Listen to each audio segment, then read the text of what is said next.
So I'm Oras, Tynkkynen, I'm the Vice Chair of the Committee for the Future in the Finnish Parliament, and I have a background as a journalist, and today I have some good news and bad news for you. The good news is that we have 8 excellent speakers on the panel representing very diverse backgrounds and perspectives on Arctic policy. The bad news, as usual, is that we only have an hour of time, which means that we will have to be extremely concise and to the point.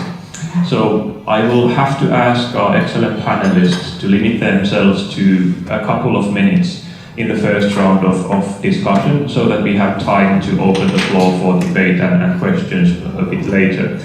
Another request I would make at this stage is that probably by now we all know that Arctic presents tremendous opportunities but also challenges. This panel is specifically on policy. So I would like to invite our panelists to focus on Arctic policy and policy alone. And even better, I'm perhaps stretching the patience of my panelists here, but ideally, if each of you could possibly come up with one concrete policy proposal or suggestion for the debate, I think that would be extremely helpful. And I know that some of you may not have had the choice to prepare yourself to narrow down your excellent ideas and perspectives to just one proposal, but if some of you can make that, I would be extremely grateful as the panel chairperson. Not to take more of your time, to give more time to our excellent panelists, I think I would like to start the first round of interventions. And I think although we have a somewhat different layout on the panel physically here, I would like to follow the order set in the program. And first we have my French colleague from the French Parliament. Apologies for misspelling your name. We have Anne-Yvonne Ledin. Please, a couple of minutes from your perspective on Arctic policy. So, thank you. So, France is an observator on the Arctic Convention. We are not member, but we are observator because we have an important experience and knowledge on the polar zone, because we got bases in the Antarctic zone, and probably the Arctic and Antarctic seas and territories are 25% of our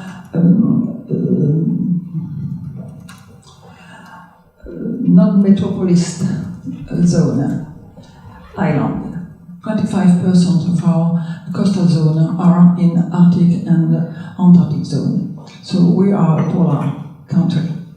And we get, since 16 years, we get major information on ecological systems, earth science, climate science, and also ecological and biodiversity science on this zone in the world, especially in the Antarctic zone, but it could be interesting to know what happened when the opportunities of the Arctic Ocean will be open. These questions are especially around the question of invasion species. We have a conservatory and observatories about the local and species, but also of the invasive species. And we are able to modeling with mathematics simulation and observatory about this question of invasive question, but also for treatment of the invasive species, not only for botanic, but also for microorganisms and also mammalian organisms. That is very precious, and we think that we can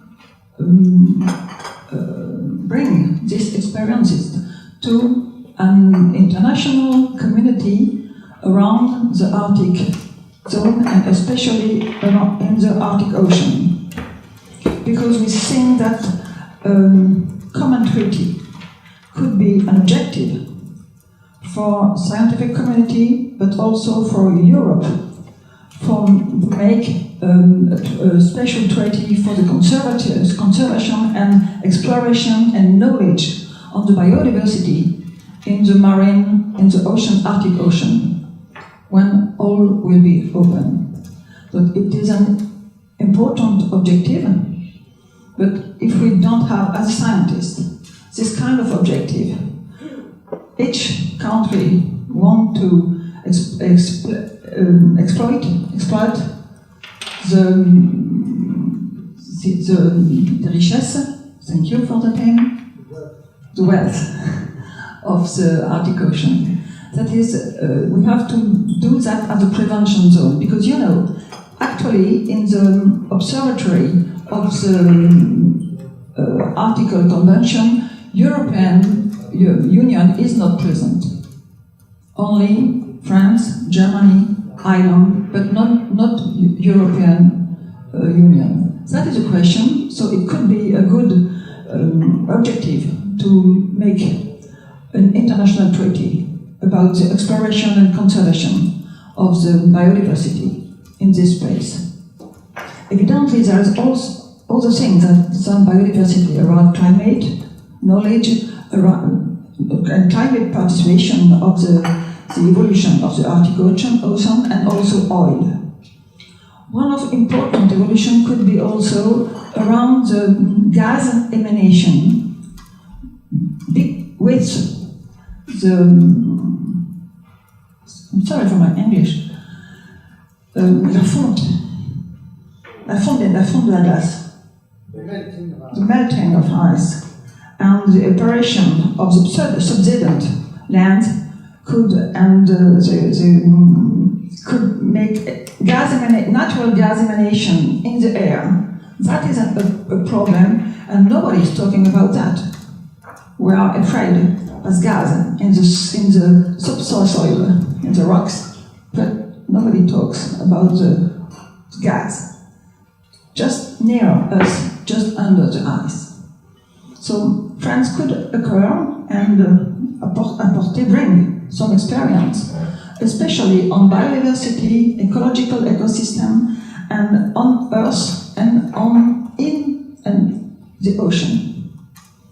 So that's my opinion and my proposal to have a treaty for exploring and knowledge of the biodiversity and the Arctic Ocean. Thank you.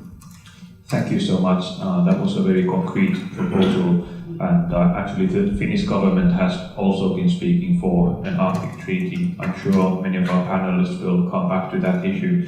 Next up we have Ms. Chen Wen from the Embassy of China in Helsinki, the Deputy Head of Mission. Please, your turn. Kiitos. First of all, I would like to thank the Future Committee and Levi for the kind invitation and excellent arrangement. I think this is personally a very good learning experience for me. About the Arctic issues, just now all the experts talked about challenges and opportunities. So I would like to share very briefly with you about China's understanding about challenges and opportunities we face in the future in the Arctic. 3 opportunities we see. First of all, the accelerated melting of ice and snow in the Arctic has brought about new opportunities in exploration of the Arctic, and this will have a great impact on the pattern of international trade, shipping, and as well as supply of energy. And secondly, the legal framework for handling Arctic issues has become clearer, especially the Spitsbergen Archipelago Treaty as well as the United Nations Convention on the Law of the Sea. They have provided the basis for countries' participation in Arctic affairs. And number 3, cooperation has become the defining theme of Arctic cooperation in the past 25 years. And this is a really important trend, a very encouraging trend, I would say. And also the cooperation, the areas for cooperation are expanding and are becoming more institutionalized, from scientific research nowadays and environmental protection, moving more towards the field of environmental to sustainable development. And challenges, 3 challenges. The first one is the changes of natural environment in the Arctic has great impact, and some of them are unpredictable We need to have a better understanding of the process, environment process, as well as the ecological systems evolution. Second, economic exploration may affect the unique Arctic's environment and also social culture. So we need to strike a right balance here between economic exploration and protection of the environment, as well as social, cultural and indigenous people. And number three, there are many trans-regional issues Arctic faces today, like shipping, global shipping, and climate change. So I think my suggestion would be that we should form a partnership of cooperation between Arctic states and non-Arctic states. And I think good policies will comprise 3 C's. That's better communication, better cooperation, and also better contribution to peace, stability, and sustainable development of the Arctic. Thank you. Thank you very much for a very concise and to the point intervention. Next up we have Daniel Daly from the US Embassy. He's a senior economic officer there. Please, Daniel, you have the floor. Thank you, Oras. I'd like to also thank the Committee of the Future and Päivi Lipponen for the invitation to speak. Kiitos paljon. I'm happy to be here. However, with respect, I'm not going to offer one policy point, but I'll try to keep my remarks brief and discuss U.S. national Arctic strategy briefly. The National Security Strategy of May 2010 stated the United States is an Arctic nation with broad and fundamental interests in the Arctic region, where we seek to meet our national strategy needs, protect the environment, responsibly manage resources, account for indigenous communities, support scientific research, and strengthen international cooperation in a range of issues. As an outgrowth of that, in May of this year, the White House released the National Strategy for the Arctic Region, and I'll just hit the main headline points on that. The U.S. strategy for the Arctic region, which aims to unify and coordinate U.S. government work in the Arctic region at various U.S. government agencies as well as state and local level. So this is an effort to coordinate and structure that work along 3 lines of effort. The first is to advance U.S. security interests. The second is to pursue responsible Arctic region stewardship. And the third is to strengthen international cooperation. And that is both bilateral and multilateral, with particular attention to the Arctic Council. And I'll point out that under this line of effort, the strategy explicitly states that the U.S. will seek ratification of the UN Convention on the Law of the Sea. Along those 3 lines of effort, the strategy commits the U.S. to pursue 4 guiding work along 4 guiding principles. The first being to safeguard peace and stability. The United States sees, thank you, Ms. Chen, also for mentioning this, but we see this region as an area that is free of conflict. And I'll come back to that with a brief comment later. The second guiding principle is that we will make decisions using the best available information, both current science and traditional knowledge. And the third guiding principle is to pursue innovative arrangements. We are all conscious of resource limitations that the United States, as well as I think everyone in this room, is facing. So we will pursue activities with innovative arrangements, working also at the state level with the state of Alaska, the other Arctic states, other international partners, and the private sector. And the fourth guiding principle for our work in the Arctic is to consult and coordinate with the Alaska Natives. I did want to come back to the Arctic as a region free of conflict. The title of this session was originally Key Elements in the Future of Arctic Development. One area that I want to say is not a key element of the future, although some of the media that you might talks about competition and conflict and race to the Arctic and all of this. The United States does not see the Arctic as an area of conflict. I have one quote here out of the strategy. The Arctic is a region that is bounded by nation states that have not only publicly committed to working within a common framework of international law, but have demonstrated the ability and commitment of doing so over the last 50 years. So I'll close with that. I'm happy to elaborate on many of these points if people are interested. Thank you. Thank you very much. I think many of the features in the US Arctic strategy are something we all here can subscribe to. Next up we have Nikolai Mobilev from the University of Birmingham. He's a Marie Curie Research Fellow there. Please, Nikolai, your turn next. Thank you. Well, I think that one policy or strategy which would be really interesting to look at, it would be benefits of climate change.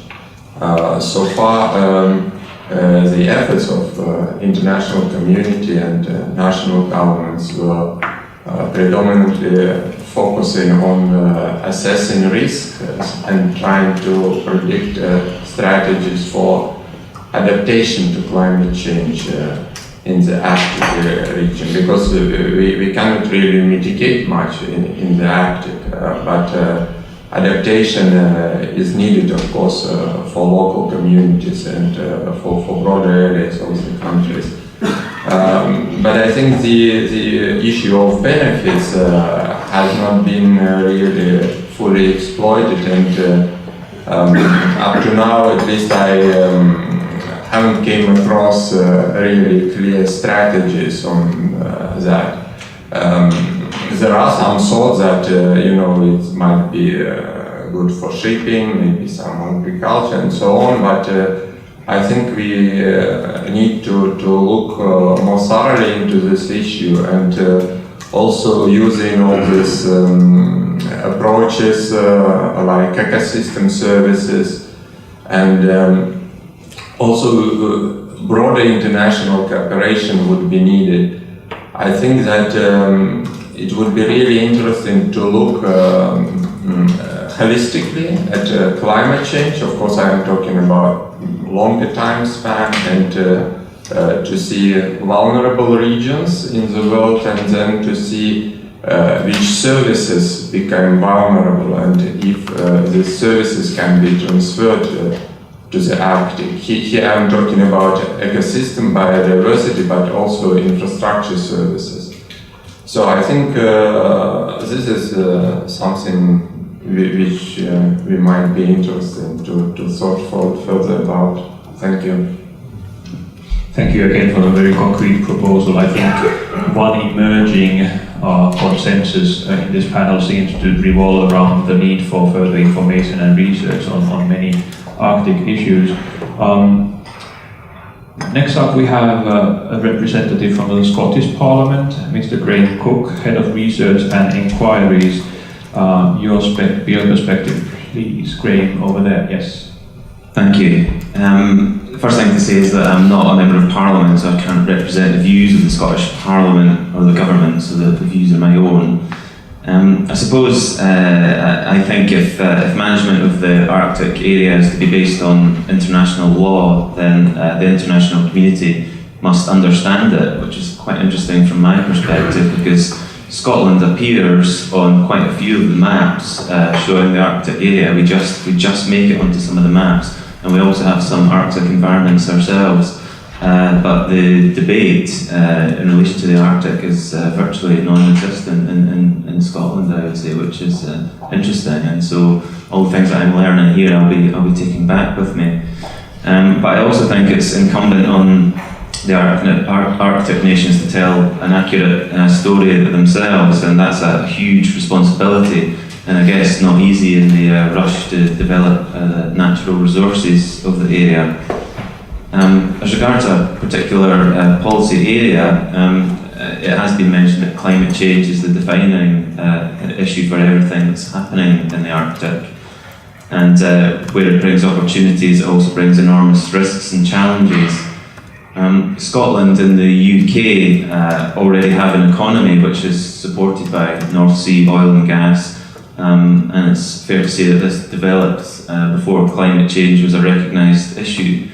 I guess the advantage you have in the Arctic is that we know better how to develop resources now, but this costs money and raises questions as to who should pay for these higher standards. Should that be governments or corporations or somebody else? And unlike in the UK, I guess oil and gas should really only be allowed to develop as a bridge to lower carbon solutions, just trying to think about where we're going to be beyond oil and gas. Otherwise, I guess I would argue, what lessons have we learned from how we've exploited oil and gas to date? So more of a question than a policy solution, I'm afraid. But a good question at that, thank you very much. I think there's a wealth of information and debates revolving around the concept of carbon logic and carbon bubble and what implications they have on the exploration of fossil fuels in the Arctic region. Next up we have a Finnish representative, Simo Rundgren, who is representing the Finnish delegation to the Nordic Council, and as a local decision maker is incredibly knowledgeable on Arctic issues. Simo, please. Thank you. I had an opportunity to take part in an Arctic Council conference in Reykjavik 2004, and I heard Bob Correll, an American scientist, to tell about the report that has made with 300, altogether 300 scientists around the world. And I really understood what was happening in the Arctic. And when I came home, I live 90 kilometers from here in Lapland. I started to write articles in papers. Nobody wanted to listen. It took 3 years in Finland before papers, media started to discuss about these facts that I had heard 3 years ago in Reykjavik. And it took 1 more year before politicians started to talk about the Arctic.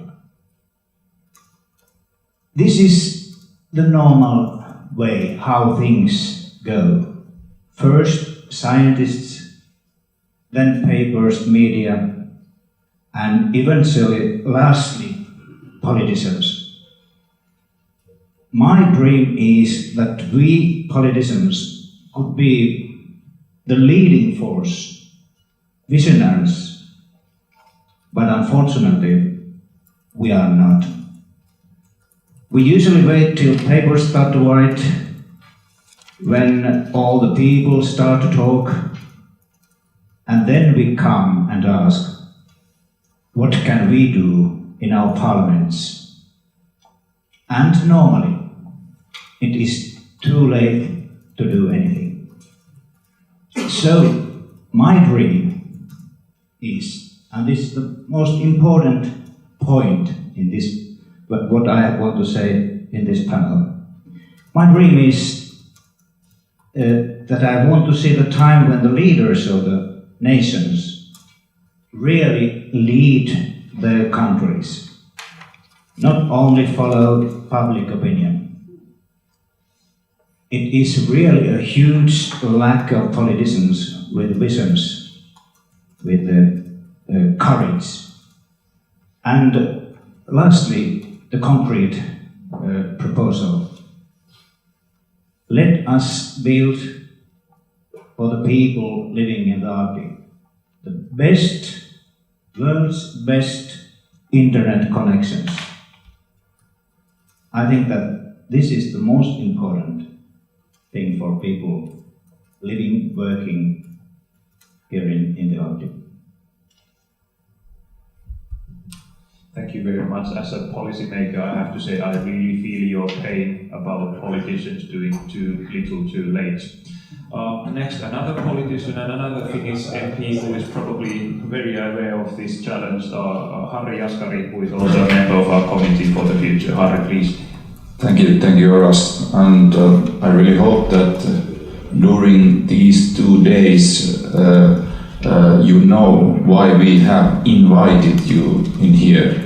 That I think that more and more people, at least in Europe, but in the whole world, should look north. And because it has really effects to everyone. If you just think about that as we have heard that the Arctic road is 30% faster between the Europe and the Asia, one of the 2 main markets. It has its meanings. It is cheaper, it will be the future business road. And I come from the business sector, so I'm now targeting this area. And it really means that we have to think about the logistics. And that's the point what I'm targeting. I know that at the moment, for example, Sweden, they are upgrading its railroads. What we are going to do here in Finland? Do we have the similar kind of competition? Should we have a railroad from Rovaniemi to Sodankylä and Kirkenes? And what does it mean? Where should be the main ports in this area, and what does it mean for the environment? Should we work together? Should we make some kind of division of work? Because if we all do the same, then it has a major effects to the environment. But we haven't. I think that we haven't made any kind of decision, and we have a competition between the different Nordic countries, for example, at the moment. And we really have to have a talk, because in a few years there might be 30 times more traffic between Asia and Europe through that new road. And that really makes a difference, and it has a lot of effects to the world, but especially to this region. Thank you. Thank you for another very concrete and brief proposal. Last but not by any means least, we have at least one visionary Arctic leader, the mayor of Kittilä, Anna Mäkelä. Yeah, thank you, Oras, for that presentation, and I want to thank the both Finnish MPs here, Simo and Harri, who took up 2 very important things. They actually promised me to do their best in order to get the best internet connections for people living here, and in order to take care of the logistics. So I have earned my salary for this day already. I'll take up 2 points here.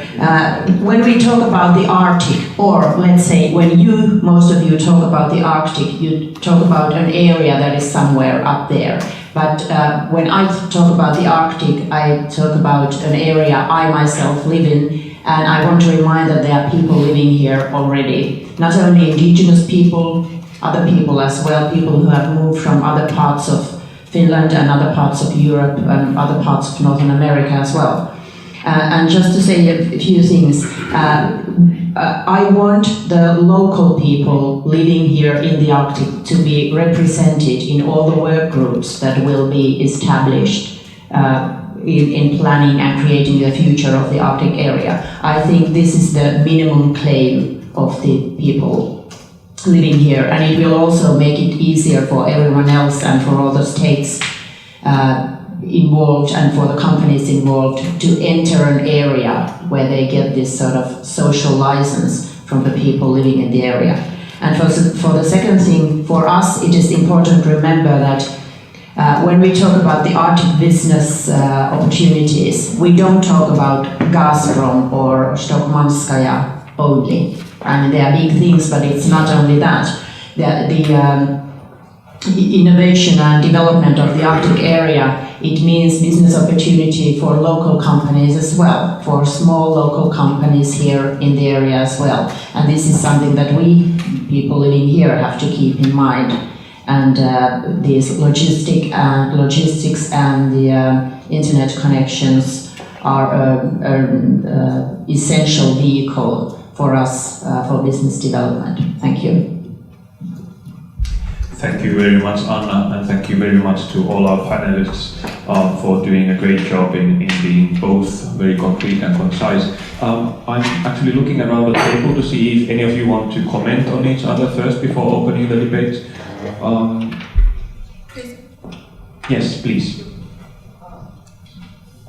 When hearing my colleagues, it comes in my mind that we haven't been, humanity has been able to make a common spatial space station. And we are unable to make, for example, a scientific Arctic station altogether. The space station is between European, Russian, US, and probably at the time, China and Japanese. So perhaps we could have a motivation for making a common scientific station in Arctic as in the space. It will be maximum. Thank you very much. Do any of the other panelists want to comment on each other? Yes, please, Nikolai. Yeah, thank you. All right? No.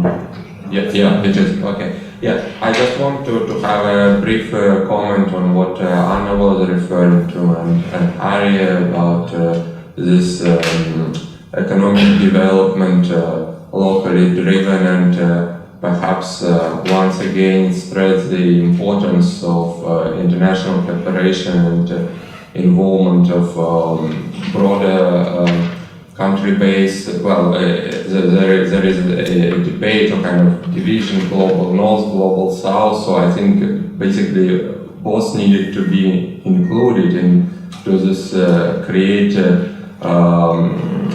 economy and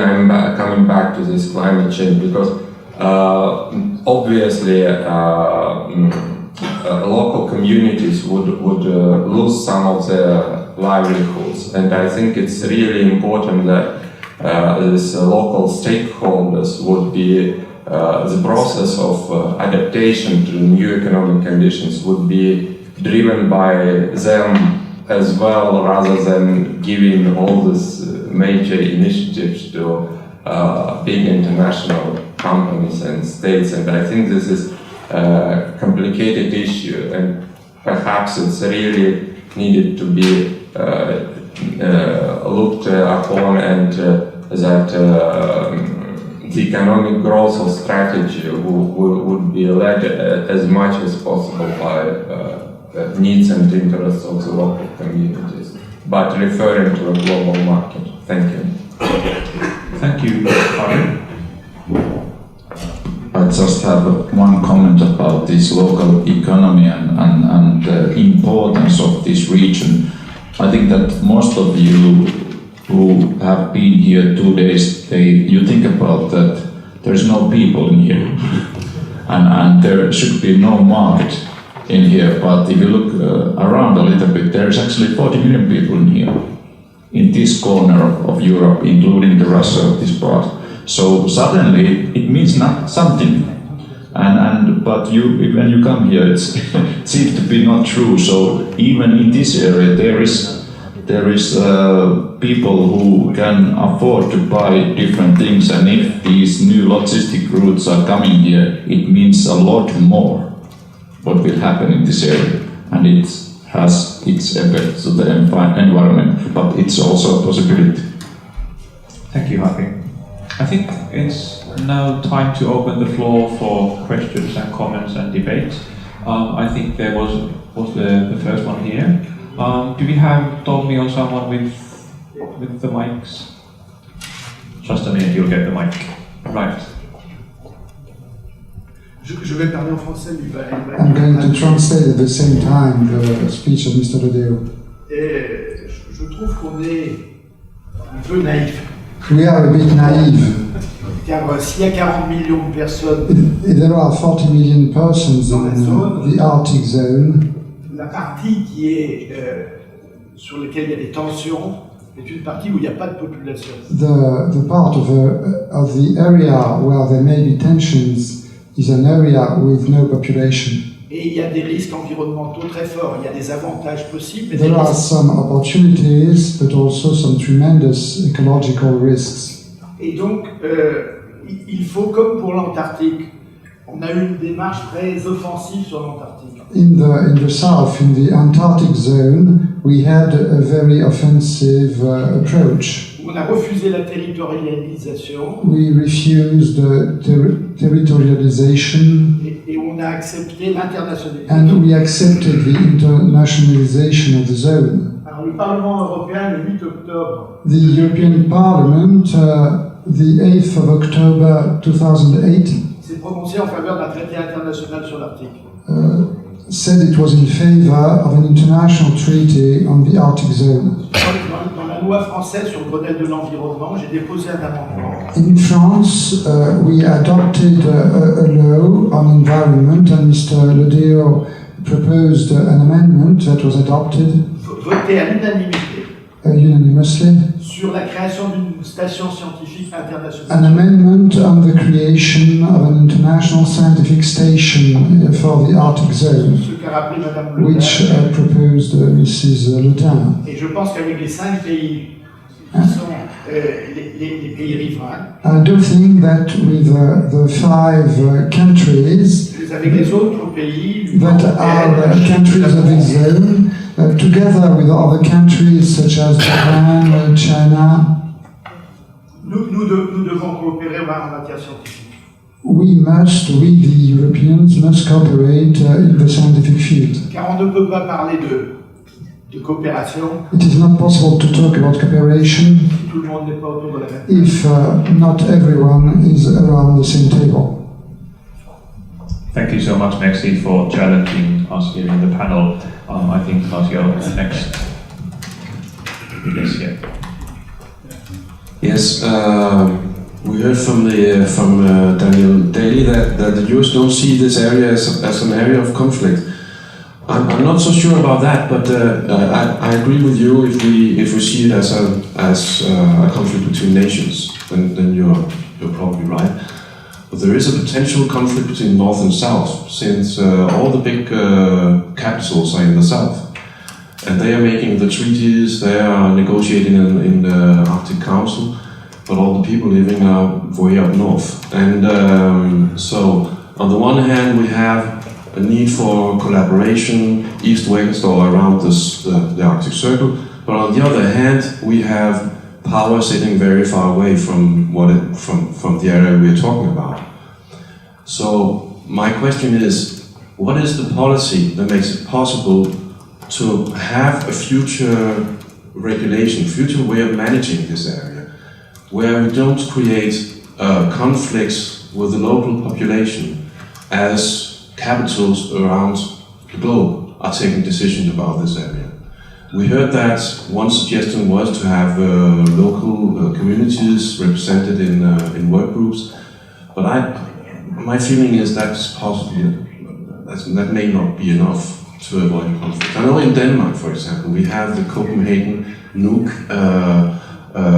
conflict, but that's not the only conflict we have. We also have a nuke Northern Territory conflict. So people in Greenland do not feel themselves represented by their own capital in Nuuk in the south of Greenland. And then we have the Denmark-Greenland relation. So these problems are everywhere in this area. Very good questions. Before our panelists respond, Next, perhaps a Sami perspective from the region.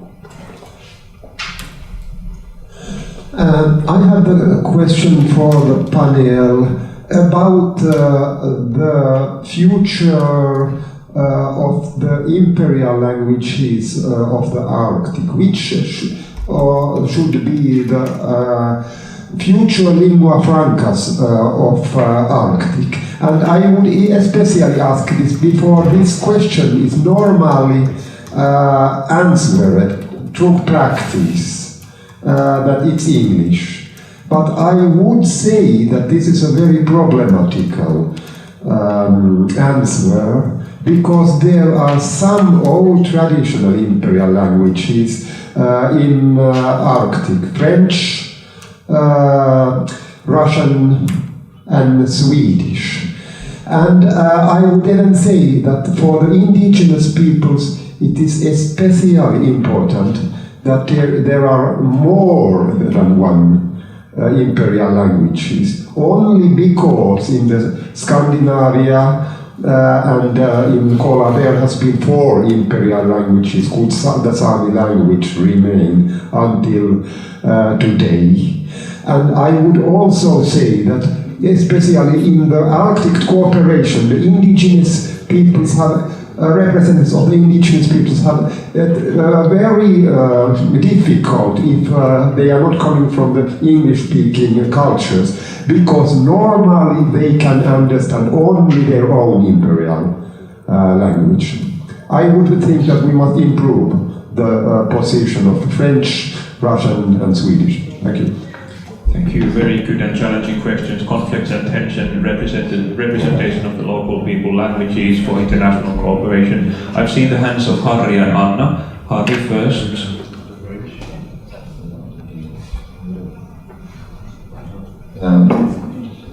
It was a very interesting comment and question from Denmark, and I think that we have the same kind of issues here in Finland too, that what is the role of the national government and the local policy. It's very interesting to hear from the mayor that what she will answer, but our system is that we have very strong local level in our system, because there's a local taxation and all these. So it's very important, the local level. But I'm not sure, is it changing? Because now because the state budget deficit and we can't give more money to the local level, and it means that it could be more guidance from the national level to the local level in the future. But at the moment, the local level is very, very strong compared to many other countries. Thank you, Anna. Yeah, one of the strengths of the local government is that we tax by ourselves as well. So it's not only the money that comes from Helsinki and from the member parliaments that we use up here, just to give a short notice. But thank you for the gentleman from Denmark. You're quite right. It's not enough that we have representatives in working groups. We need resources and money as well. And that's one part that should be seen. I mean, every time you start a governmental project or an EU project, you have resources and money as well. And I think that the idea of a rising Arctic area with rising business opportunities and some conflicts as well. It can be more easily solved here if we get some of the resources and sort of the power to reign over the resources for our area as well. And you're quite right, there is a conflict between North and South. It exists in Finland as well. And there is even a conflict. I mean, every time the representative of the Sami community called Finnish an imperial language, and Finnish is historically for the Sami people seen as an imperial language. But for us, I mean for me, Rovaniemi is an imperialist town because it's 10 times bigger than Kittilä. And for people living 300 kilometers north from here, Kittilä is an imperialist town with an imperialist mayor, because Kittilä is 3 times the size of municipality of Enontekiö. So of course the tensions are always here. It's about the big and small, and it's about the north and south, because we know that in Europe most of the population has escaped from the countryside and moved into cities, and that's sort of normal development of urbanization during the last half century. So thank you for your support, and I just say as an add to my claim for the places in the working groups, the N-word money. Thank you. Finns are supposed to be really silent, but it seems like it's the Finnish panelists who are now responding most. Simo next. And just shortly about this discussion going on in Lapland also around mining industry. It is so that it's not easy for the local people to accept that international companies come and utilize these natural resources. And that's why what Markku Heikkilä said here before, it is very important that also state has a certain regulation and so that that we can really feel that that it's not only those small municipalities and here who are discussing with those companies. So in this case, I think that the state must have a little bit bigger role also here. And about these languages, so in Nordic Council we have Scandinavian. It means Swedish, Norwegian, even Danish, so that everybody uses his own language.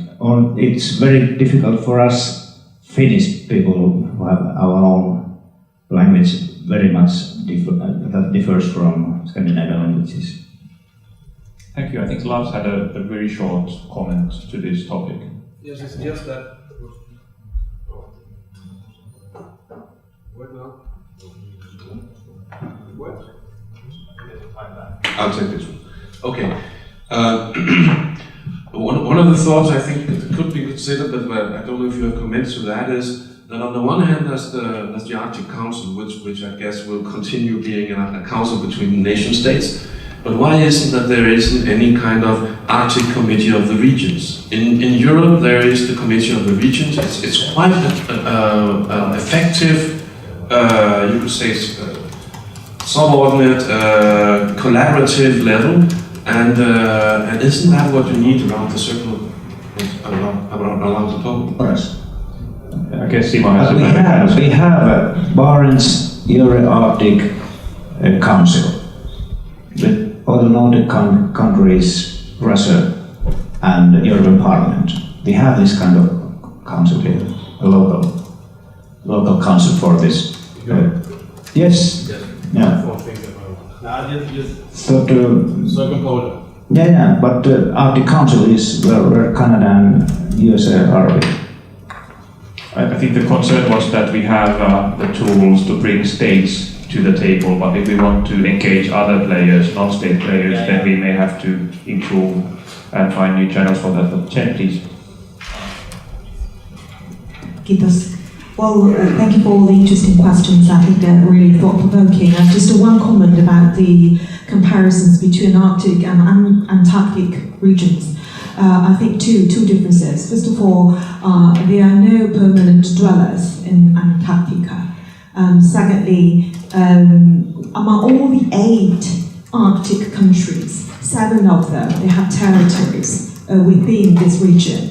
And also exclusive economic zones. So practically speaking, it's impossible to internationalize the whole area. And I think that is why it is so sensitive, because it's really based on the national interest of relevant countries, not only Arctic countries, but also non-Arctic ones and the Arctic ones.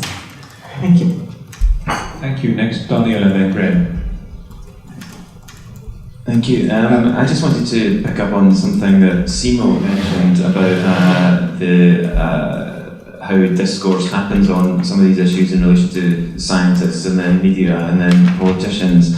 which I thought was quite interesting and links to the conflicts that have been mentioned in relation to where democracy lies and where decisions are made more generally as well. Given the nature of the discussions we've been having over the past couple of days, obviously most of the people represented here understand the importance of science and the importance of sound science being used to make decisions. But that's a challenge even for national parliaments and governments, I guess. So whilst it's good that there seems to be EU developing cooperation on science, I think it's a challenge to try and get that science-based more local decision makers as well, and I guess that's a further challenge. Thank you. Now, Daniel. Thank you. First of all, I assure you that Ms. Chen and I did not coordinate our remarks before coming. But thank you. Regarding the potential for a new Arctic treaty, this is something that the United States does not support. We feel that the situation in the Arctic and the Antarctic are, and the legal frameworks are very different. Unlike Antarctica, which has no permanent inhabitants, the Arctic is an inhabited region comprising sovereign territories of the Arctic states, and the maritime area is under the jurisdiction of those states and some high seas regions. The Arctic states have repeatedly affirmed that the UN Convention on the Law of the Sea is applicable and the appropriate legal framework for managing the maritime areas of the Arctic. That said, I mentioned in the US National Strategy for the Arctic that the United States is very much interested in international cooperation, and we're very much open to cooperation not only with the Arctic states but with other international partners for scientific exploration, and this is something that we would be happy to pursue and very much interested in collaborative and cooperative efforts. I did reading in my preparations, I did see reference, I can't find the reference, but I did see reference to the cooperation that went into the International Space Station as a model for this, and this is something that we can definitely pursue. With respect to representation,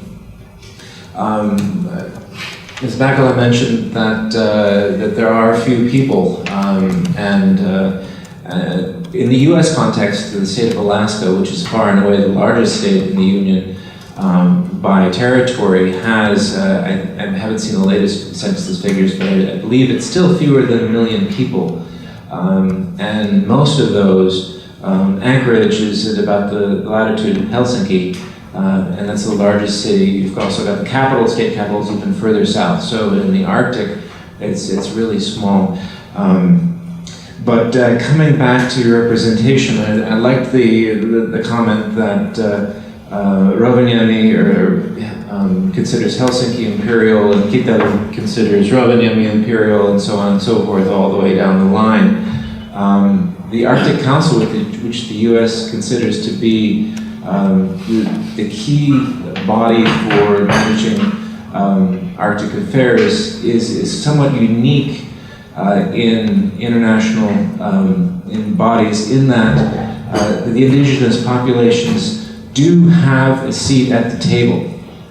It is not purely a state national body, and the indigenous people are at the table, and while that may not always be enough, it may take more than being members of the committee, and it is something. And I think Ms. Makla's comment, we're never going to get away from, there's never going to be enough.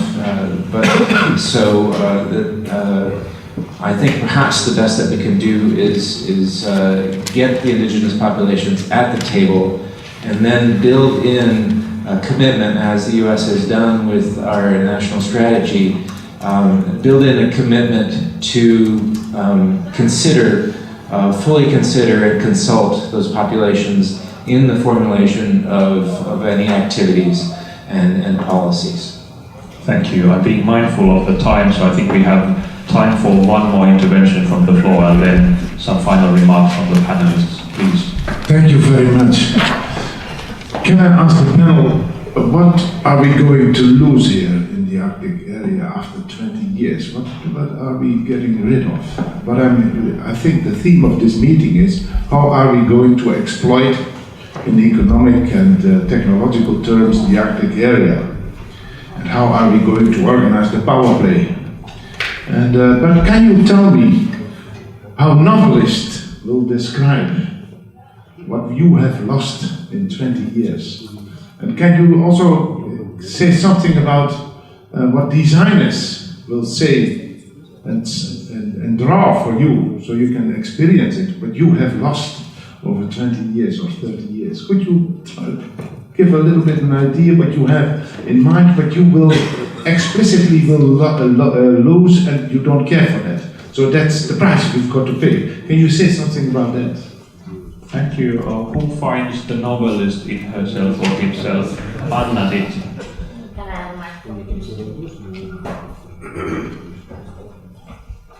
Well, the question of the gentleman answers itself. So the idea is quite clearly that the resources in the Arctic area should not be used because they will be misused. So I'm not going to answer the question, but just to say a few remarks as a mayor of a municipality here. If we want to keep these remote areas and countryside inhabited, and if we want to keep the country of Finland habitated, we have to have jobs. And jobs up here north are, in our municipality, it's mining and it's tourism. And we can shut down this center and we can shut down the mine and then we can all move to the southern Finland or southern Europe. I mean, that's basically the thing. If you want to have habitation, you need jobs. Thank you. Anyone else? Nikolai? Can I have a brief comment? Well, I think that the trend is not really that people are kind of moving south, but the trend is that people are moving north, and the north is much more, global north is much more wealthy than global south. So I think basically we are not going to lose much. It's kind of a tremendous opportunity for development. I think that loss of resources and habitats and livelihood is much more precious in the south, basically. So here we perhaps will lose some wilderness, but if we would have proper policies at the international level, so I don't think that anything negative is happening actually. I'm optimist. Thank you. Thank you. I'm afraid we are running out of time, so let me try to sum up some of the ideas presented in this panel. And I have to underline that I'm not suggesting that there's a consensus on each and every suggestion presented, but just to fuel further debate. First, I think there is a consensus on at least one thing, which is improving the research and knowledge base. And one concrete way to take that forward might be to establish an international scientific base in the Arctic region. Secondly, we need specifically better understanding of the impacts of climate change, both the risks and the benefits to the region. And many of you may be aware of the fact that the Arctic Climate Impact Assessment that has been extremely helpful in the debate will be updated in one way or another in the coming years. Thirdly, it is not enough to have good scientific knowledge. We need to take that scientific knowledge to us, which is the policymakers. So we need a very close science policy dialogue on Arctic issues. Fourthly, I think, especially in the region, people appreciate investing in logistics and broadband connections. It is instrumental to the development and success for people and businesses working here. Fifth, we need to strengthen the legal framework. Some of us are advocating an Arctic Conservation Treaty. Some of us may not agree on that. The US ratification of the Law of the Seas would be very much appreciated among many Arctic nations. Sixth, we need to widen the cooperation between Arctic and non-Arctic states, and specifically I'm thinking here the global south and the emerging economies, which have an even stronger and increasing role in international policy in the future. Not only state-to-state international cooperation, we need strong cooperation between non-state actors, which might be regions, it might be businesses, it might be indigenous peoples that do have a role in the Arctic Council today, but there might be some room for improvement there. Eighth point, vital is that people living in the Arctic will need to have a central role whenever we talk about Arctic policy. They need to be at each and every table when discussing Arctic policy, and not only that, they need to be empowered to be able to do that, which might mean also financial resources. Finally, I would like to take up on the idea of Arctic leadership and vision. I think it is all well to have international cooperation and discussions and scientific cooperation, but without leadership and vision, I think we may not be able to rise up to the challenges that are significant in this Arctic region.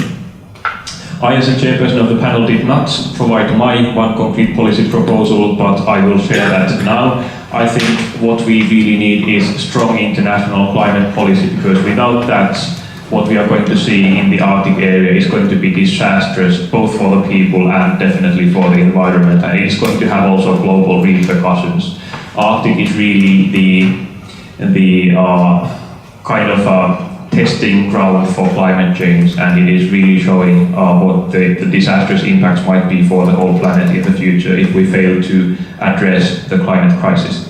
Now it's the time for thank yous. I don't want you to miss your food, I don't want you to miss your flights, even though we would love to have you stay here longer. I hope you have enjoyed this conference and the seminar, and I hope we will meet each and every one of you in future meetings of the EFTA and other international events. So thank you so much to our panelists, thank you for everyone to coming here. Thank you.